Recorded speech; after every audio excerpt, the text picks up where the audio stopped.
So when Republicans passed their disastrous tax cuts for the rich, we warned you, right? So we warned you that they would soon turn around and claim that there's just no money for social programs and that we're going to have to start making some cuts if we wanted to afford things. Well, here we are. That has already happened.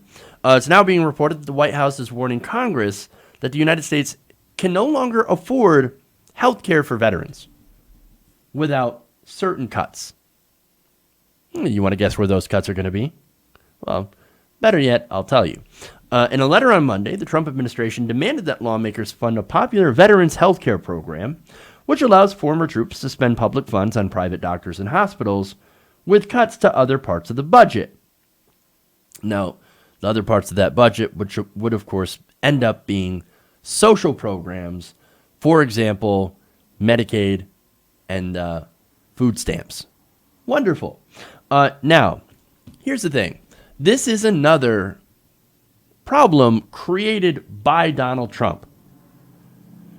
Let me explain. Now, when Congress had passed the omnibus bill, that's a gigantic spending bill that comes through every once in a while, and it's something that both sides have to agree on some sort of compromise to make sure that they have their spending priorities straight. Veterans health care was actually put in the mandatory column of spending. So what there is that there's mandatory spending and then there's discretionary. Mandatory, of course, it always gets budgeted in there. Discretionary, not so much. So Donald Trump, though, last month had signed a law that reorganized veterans health care, which ended up shifting funding for the private program from the mandatory column into the discretionary column. Now, what that ended up doing, and this is the kind of weird accounting tricks they use on Capitol Hill, right? That ended up creating a virtual, not real, budget shortfall. So, oh, look at that. We're above our spending caps because of this healthcare program. Now, we're going to have to make cuts. We're going to have to cut Medicaid. We're going to have to cut food stamps. We're going to have to cut help for the poor in order to afford this veterans health care legislation. But you created the problem when you reorganized the veterans health care. You did that. It's not that it's spending more money. It's that you're using accounting tricks in order to make it so that you end up having to cut other programs. So this is a very, very stealth bullshit attack. This is why everybody hates politicians. But anyway, now, the obvious solution here would be to just, and this has been proposed by Democrats, just raise the budget cap. Raise the budget cap on discretionary spending. That's it. That's all you have to do. Well, that would be obvious. Republicans are like, no, we can't do that.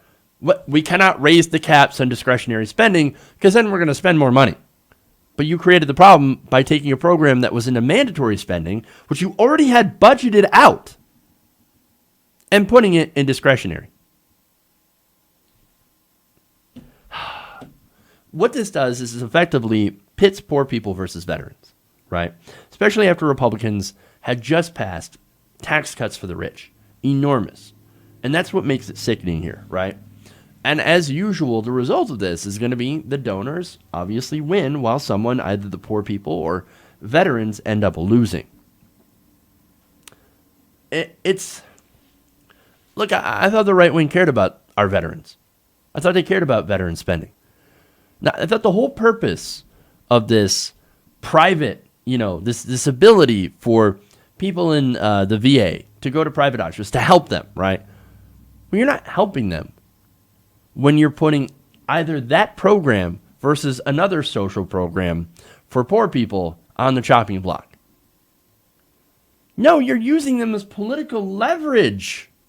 That's what you're doing. Look, the right wing doesn't love veterans. You know what they love? They love sending people to war.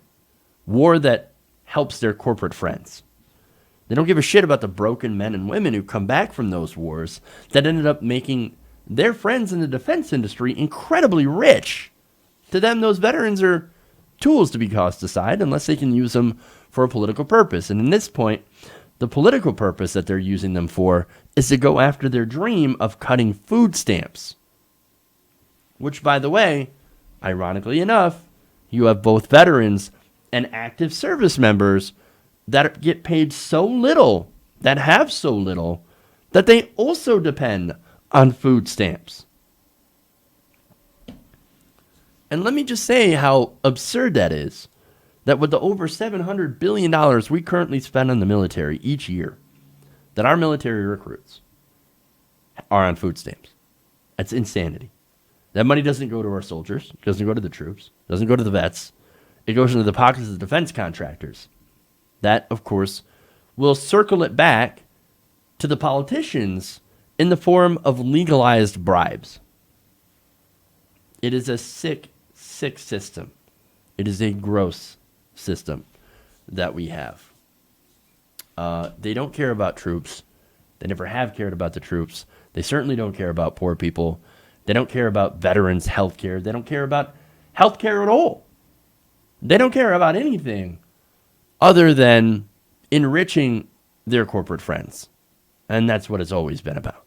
Hey everybody, thanks for watching this video. If you want to see more like this, please hit the subscribe button below. And if you want to support truly independent progressive media, please consider becoming a patron at patreon.com/TYTNation.